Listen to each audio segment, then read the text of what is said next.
Is it Haley? I'm reading it. It is, yes, Haley. It's nice to meet you. Or see you Nice to again, I meet you. suppose. Oh, I suppose.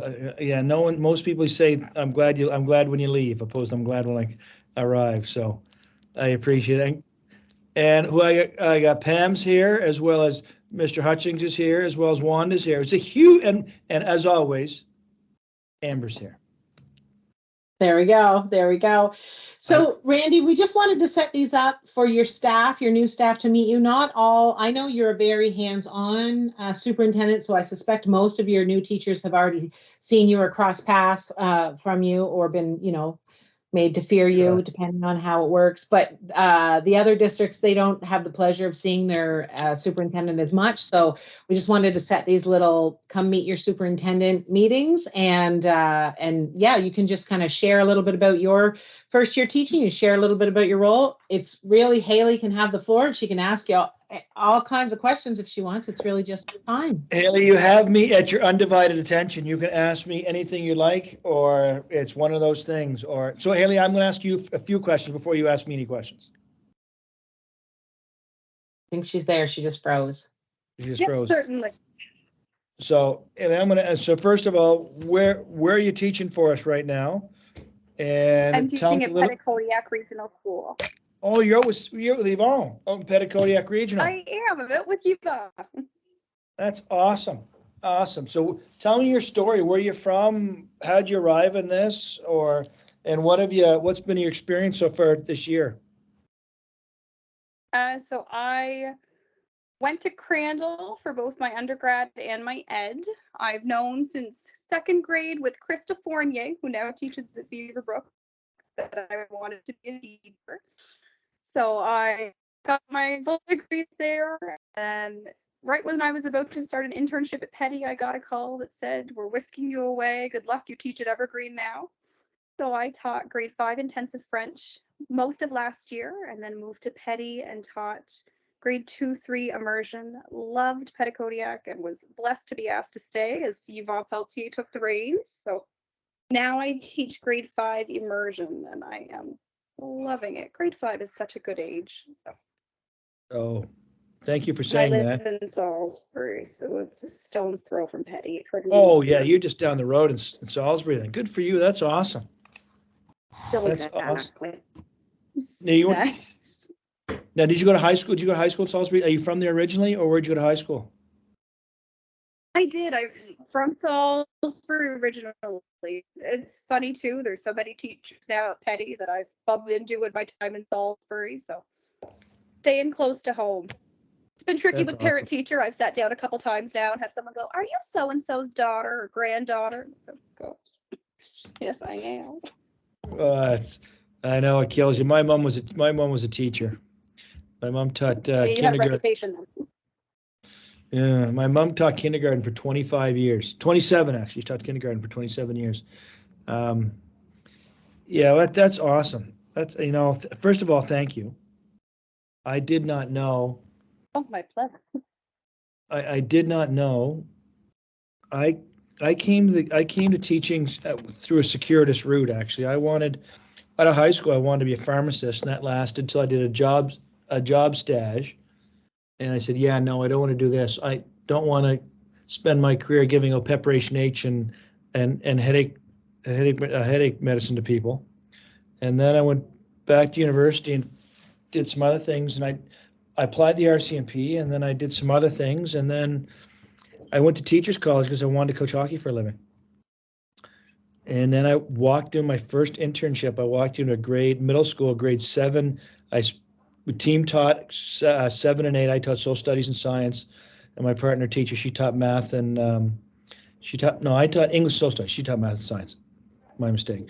And because I taught math and science later on. And I just fell in love with the classroom. It's like a really cool space. And that was 26 years ago, and here I am. So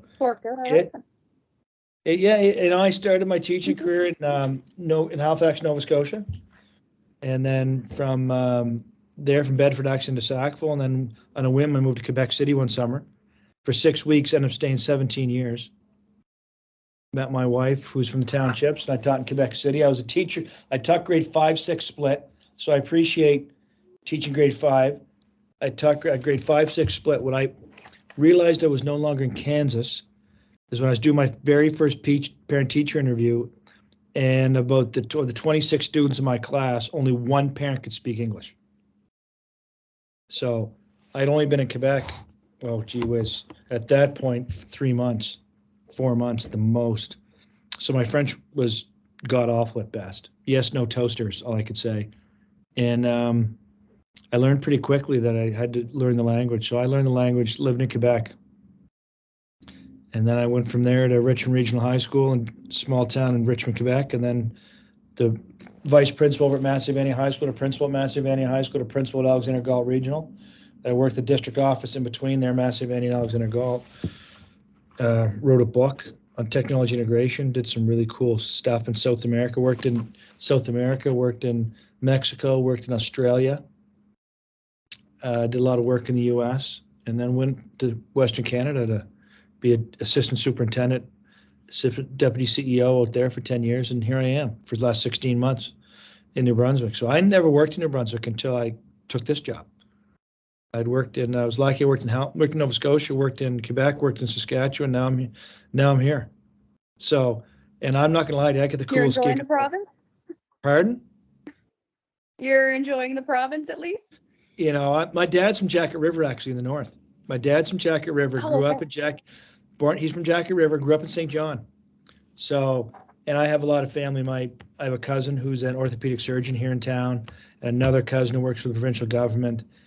And I played hockey with another orthopedic surgeon here in town, and his brother actually teaches for us at Moncton High School, John Olenek. Yeah. So John played football at St. Mary's, and I played hockey with Willie. Willie, his brother, and I played hockey together at St. Mary's. So I'm not gonna lie to you, I get the best gig in the system.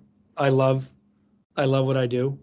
I get opportunity to work with people like Craig and people like Wanda, and I get an opportunity to work with 39 principals and senior staff, and then I get an opportunity to be in school on a regular basis, and I get the opportunity to work with Amber. There we go. Thank you. People from the department, and I get, like, I was telling a story this morning. I was talking to 17 casual teachers, supply teachers just come to work for us. I was telling the story last week on Halloween Day. I was at Salem Elementary. I was at Marsview Middle. Yes, with the and I was pumpkin. in Dorchester School on Halloween Day, and just talking to kids and watching and learning from the work that our teachers do. I'm just, I'm blessed of the system we have and the work the teachers do each and every day to take care of kids. We're just in a really, really cool space. And publicly funded education right now is a lot of fun. There's a lot of moving parts. Like I met with Laura Jeffries, who's responsible for our work welcome center. We're on pace to welcome the same number of new students this year as last 2 years. So we're going to welcome probably over 1,300 new students this year. Last year was 1,200. Before that, it was another 1,200. So we're in a really cool space in Moncton, in Anglophone East. And we're doing a lot of really cool things around. We're building a new school. We're get another school. We're going to build hopefully in a perfect world, get awarded another school in Dieppe. But that's based on nothing more than a wish and a hope. Exactly, a wish and a hope. And between the work the space we're working in with truth and reconciliation, anti-racism, Black Lives Matter, truth and reconciliation, as I said a moment ago, LGBTQ plus, in that space, there's a lot of and Me Too movement. There's a lot of really cool things going on in the world, which publicly funded education helps make the world a better place. And that's done, Haley, through the work you do each and every day. As I said to teachers this morning, parents trust us with the most valuable asset each morning.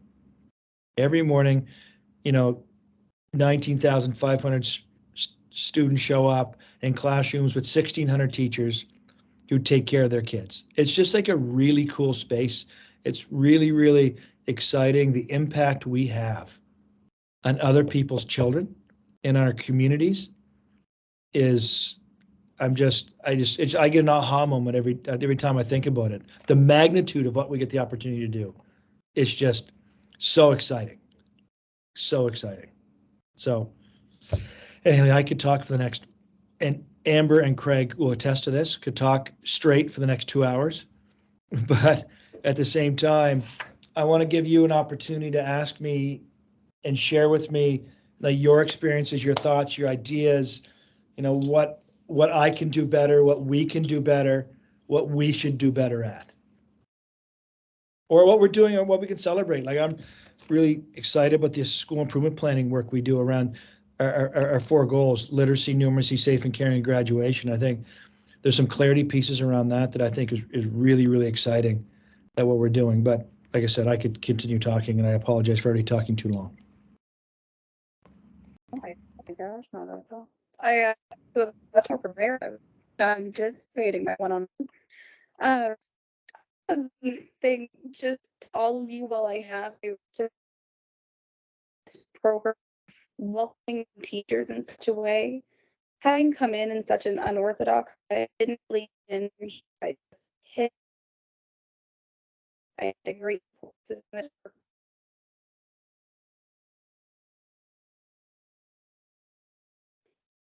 You're breaking up, Haley, but we heard unorthodox, so we knew you were talking about Randy. That's an understatement. That's an understatement. Haley, the way we are onboarding and the way the traditional idea have teachers entered classrooms, get an undergrad, go to do teaching, do your student teaching, do substitution work for a while, get a term, and from term get a longer term, and then hope and pray to get a D, then from a D get a B. That's gone. We've blown that up. We're just, if we look at Craig and Wanda could tell the story that, and Pam could tell the story that a decade ago there wasn't this idea of getting a classroom in 2 years. You're on the sub list, and then a principal happens to like you, and she gives you a short-term contract, short-term position that then leads into a longer-term position. And then you get your D for a couple of years, and then you get your B. We're just in a much different space right now, which is really exciting, because on one level, people like yourself, we could take for a test drive a lot earlier. And it's not a matter we're seeing somebody in snippets. We're seeing somebody in periods of time, which allows us to look at support in a much different way, which is why, we've onboarded over 200 teachers in the last year. Craig would tell the number much better than I. In the last 2 years, we've onboarded over 200 new teachers. And there's 34 new administrators in our system this year. With that brings a lot of really new ideas, but also behooves me and the system to build in multiple layers of support. That we have to look at support in a much different way to ensure not only are we recruiting, but are we supporting. That if I'm not taking care of the people who take care of kids, then I can't expect those people to take care of kids. So it forces us to look at what do we want recruitment to look like, which is one small piece of the puzzle, but really what do we want sustainability to look like? And how do we ensure that we're taking care of our staff who are very, very, very, very early in their career without the experience that a decade ago new teachers would have had? Like 287, Wanda just put up on the screen, 287 new teachers in our system in the last 3 years, of less than 3 years experience. So with that, when I spoke to Craig last year, and I said, Craig, I'm thinking of creating this portfolio of support for new teachers and new administrators. I said, what do you think that could look like? And Craig, I said, I'm not offering you a job. And I said, what do you think it'd look like? Craig threw his name into the hat. We interviewed, and he was the best person for the job. So, and Craig and I sat down. He said, Craig, Randy, what do you want it to look like?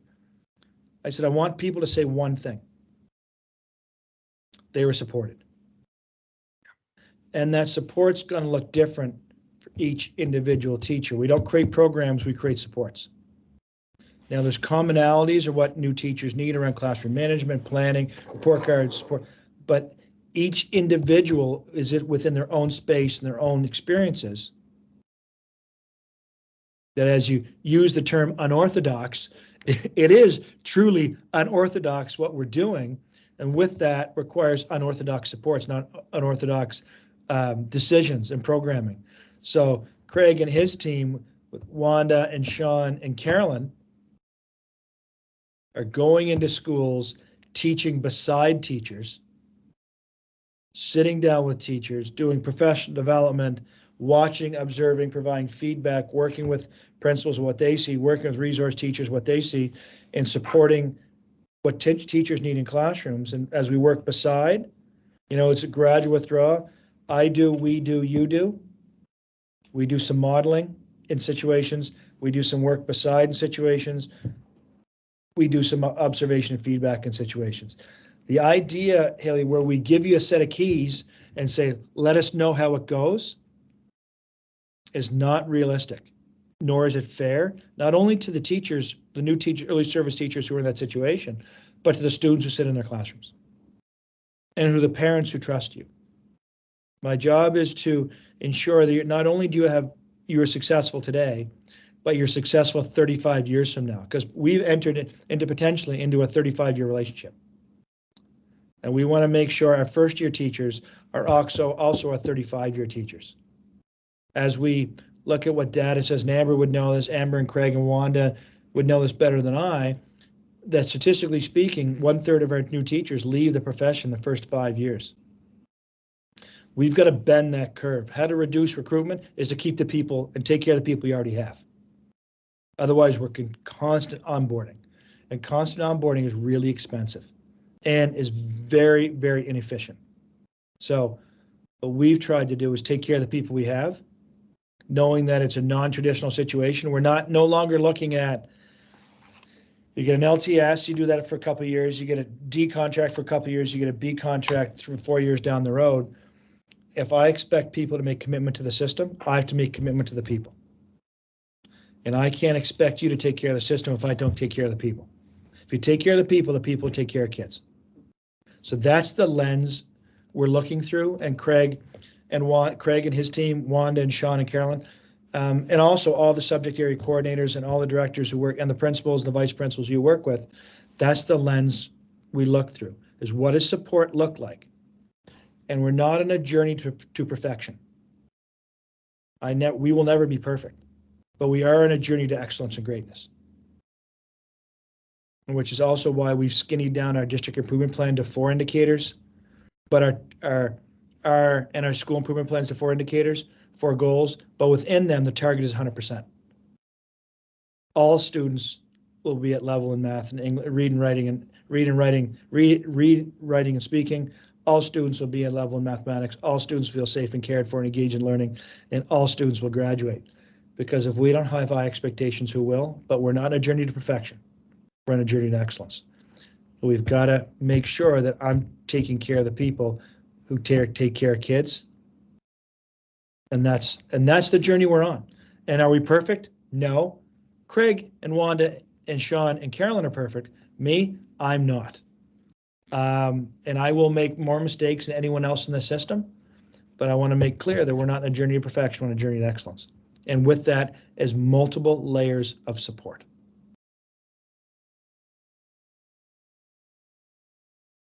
Thanks, Randy. That's great. What a great way to end a day. Like I said, an interview with me and $5 will get you on the bus. I keep telling you, I want to come work in the East. I want to come work in the East. So we're in the best system in the province. I tell you, we do, and I tell you, I am so excited. I was having a conversation earlier with a community member who called me. Actually, I was also having a conversation with Harry Doyle, our board chair. And Harry and I were having a story. I said, Harry, I am so excited about the work. I am so proud of our staff and so proud of our students and our community. We're doing such really, really, really important things. Our provincial assessment results we're trending in the right direction. We're not there yet, but we'll get there. And it's not a race, it's a journey. But we're doing so many amazing things. Randy, can I just tell a quick story about you? Like you said, $5 to get on the bus. Can I tell a quick story about you? You can. We went out to Banff in April, about seven principals and Randy, and we were on the transit bus that took us from the conference to the hotel. So as we get on the transit bus, there was a lot of high school kids getting on the bus in the morning. So up in the front of the bus where Randy had kind of sat was a big box of preschool books. So Randy takes a book in front of all these high school students and principals and begins to read. And you could hear a pin drop, let me tell you. All those high school children love to be read to in the morning going to school. It was hilarious. It was a great memory, Randy. Yeah. It's sometimes, yeah, thanks, Craig. Yeah, it's fun. I do silly stuff at times, but it was really quite cool. Craig, I didn't even notice that Craig mentioned to me after we had a busload of just people going to work and kids going to school and people going to the conference. And I didn't even think about it yet. There's about 40 people on this bus, and I'm reading to 40 people as we travel through Banff, as I'm reading a story and showing the pictures. And it was just, could have been Cat in a Hat. I forget what book it was. Yeah. Or my favorite. Once an educator, always an educator. Well, that's just it. It wasn't Chicken Little, which is one of my favorite children's books. So Turkey Lurkey's my favorite character, but it was just a random book. And I'm leaving the bus driver, he says, "You know what? No one's ever done that." I said, "Well, I'm an atypical cat." So I just want to pause for a second and welcome Mackenzie joined us. Hi, Mackenzie. I know you popped on late, but that's totally cool. We're just grateful that you're here. If you wanted to ask Mr. MacLEAN anything, you're welcome to. Hi, I signed on late because we had a little meeting that I had to go to, but I just wanted to come on and listen to what was being said and just hear. I had a chance to talk with Mr. MacLEAN quite a few times at the new teacher conference, so I don't think I have any questions right now, but it's just nice to come on and listen. Thanks, Mackenzie. Thanks. I apologize subjecting you to it more than once. It was great. You don't need to apologize. We're lucky to hear from you. Thank you. Anytime. No, I'm so lucky. I get to be in schools on a regular basis. That's the best part of my job, is being in schools. Awesome. Well, Randy, thanks so much. I know it was a small crowd, but I'm going to send this recording out. But they're mighty, Amber. The ones who show up are always the ones who are in it to win it. So yeah, no, well, I'll send the recording out and share it with the rest of your team. And I want to thank everyone who joined us. And maybe Craig, if you have 2 seconds, and Wanda to stand, Randy, you're welcome to as well. But I just wanted to kind of ask you guys a question. But as everyone else, we're done. I'm going to turn off the recording, and I wish you a great night, and hope you